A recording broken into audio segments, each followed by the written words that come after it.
there, thanks so much for stopping by. This is Amy. I'd taken a little bit of a break due to I had an ailing father who actually passed away on the 24th of May. So I'm now just getting back into doing videos.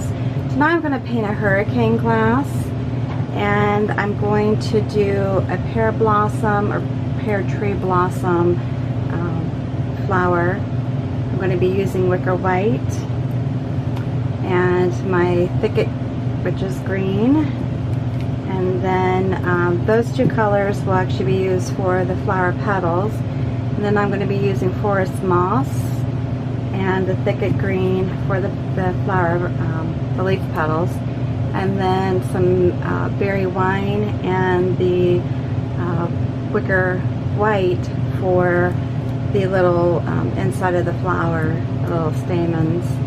Then I'm using a 12-inch flat brush.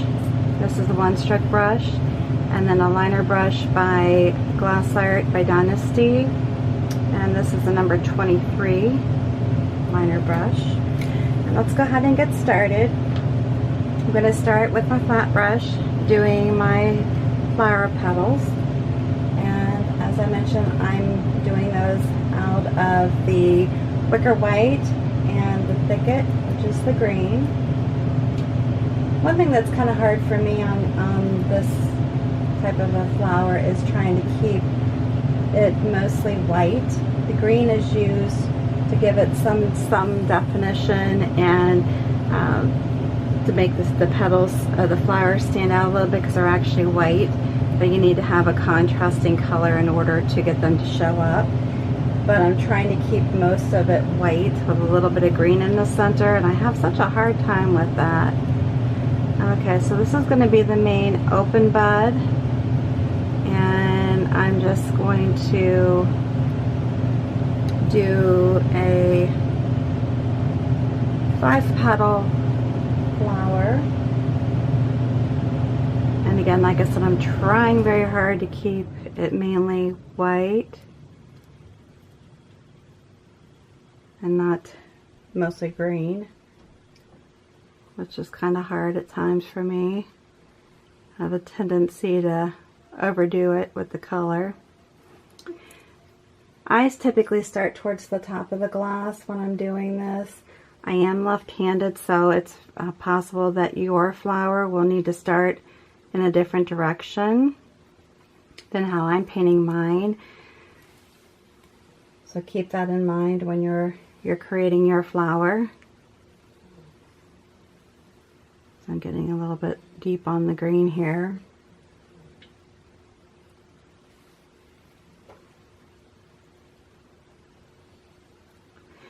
And as I normally mention when I do these videos, I try to mention to make sure that you clean your glass. Now you can wash it, or you can use denatured alcohol, rubbing alcohol, excuse me, and clean the glass good. That's just getting any kind of debris or any kind of oil that may have come from being handled off of the glass to allow the glass paint to adhere to it better.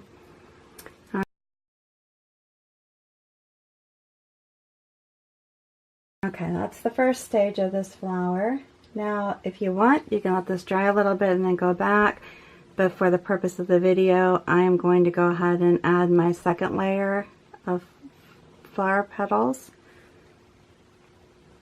to the center. And I'm doing mine a little bit differently because you can actually do some floating of the color in the middle section, but I don't actually have floating medium to demonstrate that properly with. So I'm just going to be doing it just like this.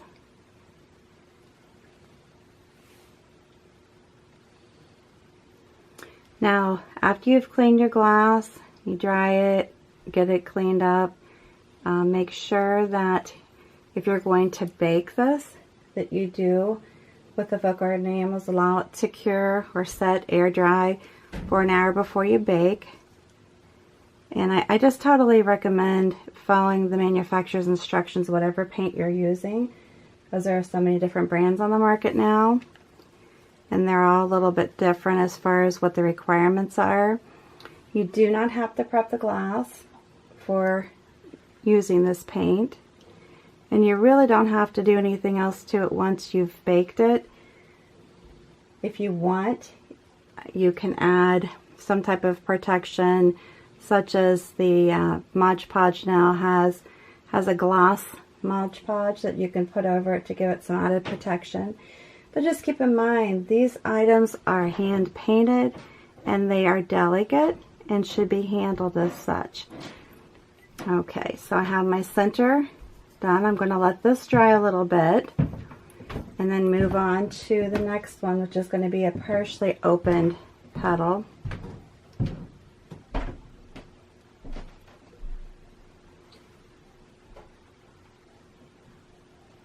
Okay, so these are pretty easy to do. It's just a matter of, you know, wiggling your brush a little bit, coming back, turning your glass, and continuing on painting. And then trying not to stick your finger in it when you turn the glass. That's something you have to master as well, or keep in mind.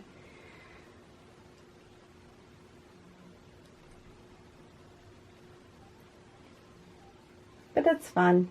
Like I said, if you're having a group of friends over and you want something fun to do for a ladies' night out, I think glass painting is perfect for it.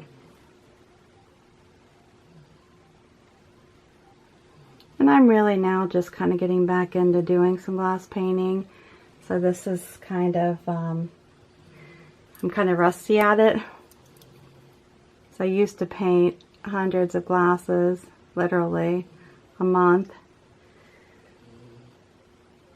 And hopefully I'll get back to that again. I kind of want to get back into doing it a little bit more than I have been. And I see, like on this one, for some reason it keeps wanting to drag the paint off the glass, so I'm going to just go over it a little bit to make sure that it's thick, because you got to keep in mind too, when the paint is thin, when you're painting on the glass, that will cause it to not be as durable. If you do it too thick, then that also causes a problem. But the thicker the paint is, the more durable that it will be. When you're painting with this type of paint, with the folk art enamels, you do not have to bake it. It will cure within 21 days, just being air dried. But keep in mind that it is more durable if you actually put it in the oven and bake it. That will actually cure it faster, of course, but it'll actually make it more durable, is what I've been told.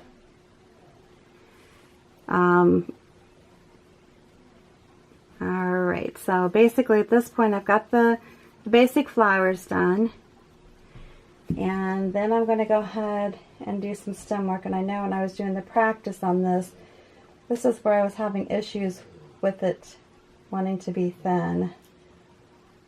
And I really don't like it to be thin. Now when you place glass in an oven to bake it, keep in mind that you need to set it in a cold oven, then turn it on for preheating. I add the preheat time to my bake time. So say for instance, if it states that it should bake for 30 minutes, which is what the folk art enamels do say, then I would have it in there. My preheat time is 20 minutes. So I would add it to make it 50 minutes for the total bake time from the time I put it in the oven. And then once I turn the oven off, I allow it to cool down before removing, because the thing that causes glass breakage is if you have a quick change in the temperature of the glass. And you don't want that. I mean, you've worked hard, you want your work to be pretty and usable, so you know, be patient with it. And I've had really good luck with just doing, you know, just keeping it simple and following those instructions. you should have good luck with yours. I, in particular, like to deal and work with Libby glass. That's my favorite. I know a lot of people will just go to the dollar store and get any type of glassware that they have available, which is fine too. But just like I said, keep in mind that when you're baking and all that, you just need to make sure that they're the temperature is low or off to begin with, and then you allow it to cure, or I'm sorry, cool down before removing. Now my leaves, I want them to be a little bit more opaque, so I'm just kind of painting them.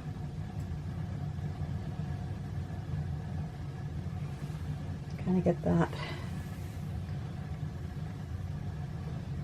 them to be more opaque and not so transparent.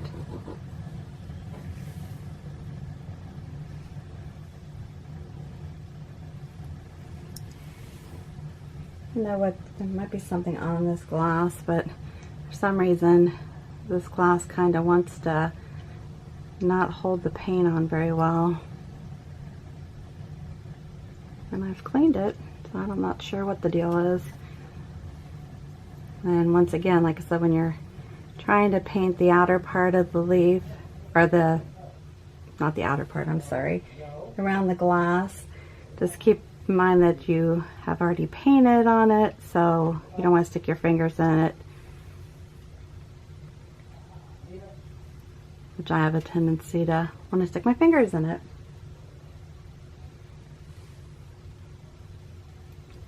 This is just a basic leaf shape. You know, you can do, there's just so many types of leaves, and like I said, right now I'm just trying to get it to be to where it's opaque and not so thin.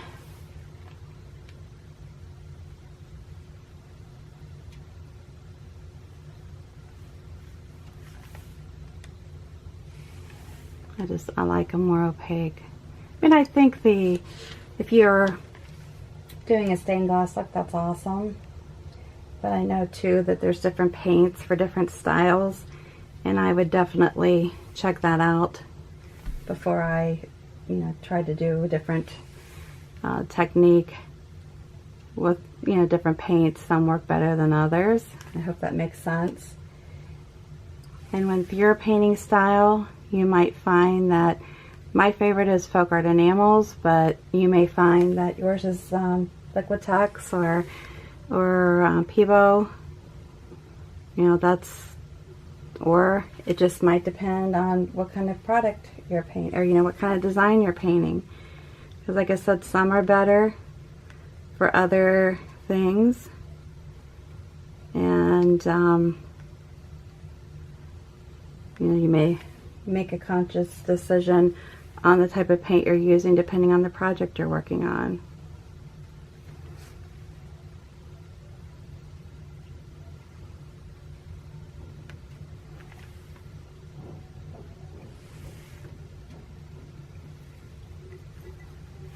So I'm just, just sporadically putting on the leaves. You can put them wherever you want. I kind of like to do two together. That's my preference. But as you know, in many of my videos, I say you've got to do what you like. This is just something to give you an idea of what can be done. It's not something that you have to do exactly like me. You can do my idea and then turn it into your own, expand on it, make it better, whatever you want to do. But that's up to you.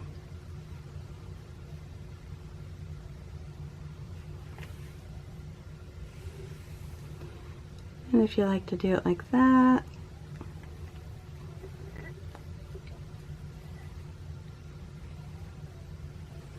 and it doesn't take very long. It's not something that has to take forever to do.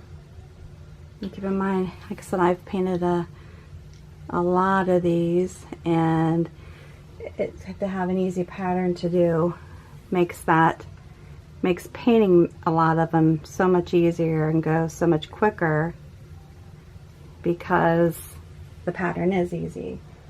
Now if you're doing one that has the reverse painting on it where it looks like a flower from the outside, then that's where you have to allow the paint to dry before you put the next coat on it. And I might show you how to do some of those. A lot of people do those now, which I did them a long time ago before so many people started doing them. Alright, so I have that, and you just kind of turn it around and say, hey, where else do I need to put some, you know, some leaves?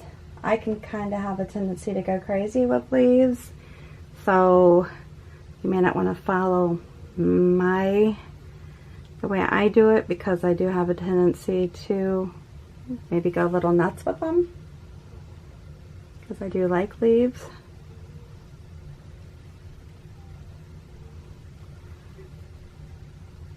Let's see, that one's a little bit more opaque than I want it to be. And I turned it upside down.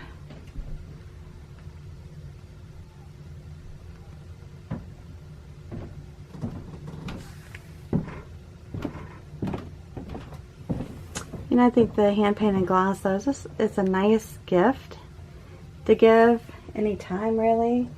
Especially as much as people like to drink wine, drink their craft beers, all that good stuff. And, you know, what a perfect gift, really. Or if you're having people over, and I used to have more time, I would even paint plates and stuff, you know, to have for people to eat off of. But what I'm doing right now is making an inky consistency of the wicker green. And what I'm going to do is do the middle section here.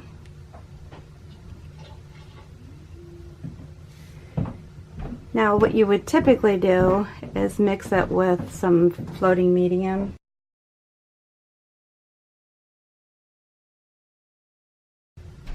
Which I do not have right at the moment. I'm out of. So I'm just doing it with water. Which I don't recommend that for painting glass. You're mixing any of this paint with water. You use your floating mediums and all if you want to thin the paint. And the reason being is that just compromises the durability. Alright, so I'm just doing this to the main one that's open. And this is the berry wine that I'm dipping on right now. It's pretty. And then I'm going to add my Wicker White, which I'm not cleaning my brush in between this. So, you know, you don't have to. I don't mind it being kind of muddled. But if you want your dots to be perfect, then clean your brush.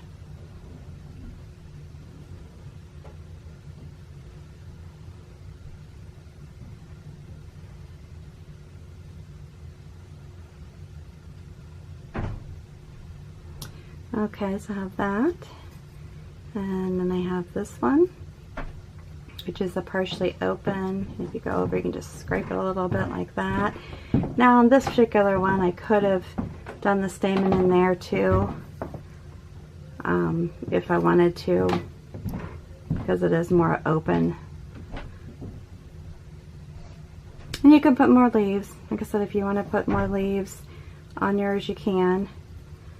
I just happen to, you know, the more I'm looking at that, I might go back and do that.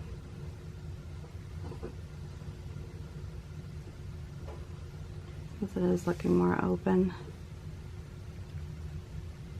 Let me clean my brush out a little bit here for this.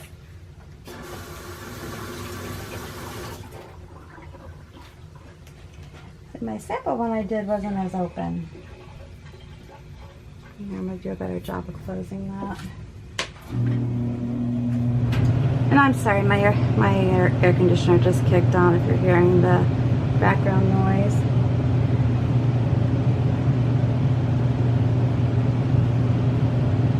I'm not going to stop that progress. I need the coolness.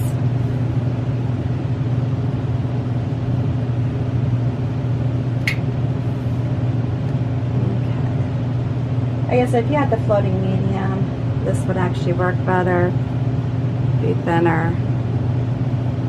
But I'm just doing it quickly for the video.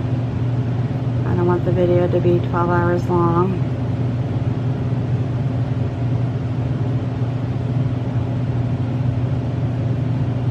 And again, this is the pear tree blossom. If you like my video, please subscribe. Be able to follow me anytime I add something new. If you have any suggestions or comments, please feel free to share those. And I think I'm done. Again, don't forget to hit the button and subscribe to my videos. And let me know, if you have any questions, comments. I'd love to hear from you. And until the next video, have a good evening.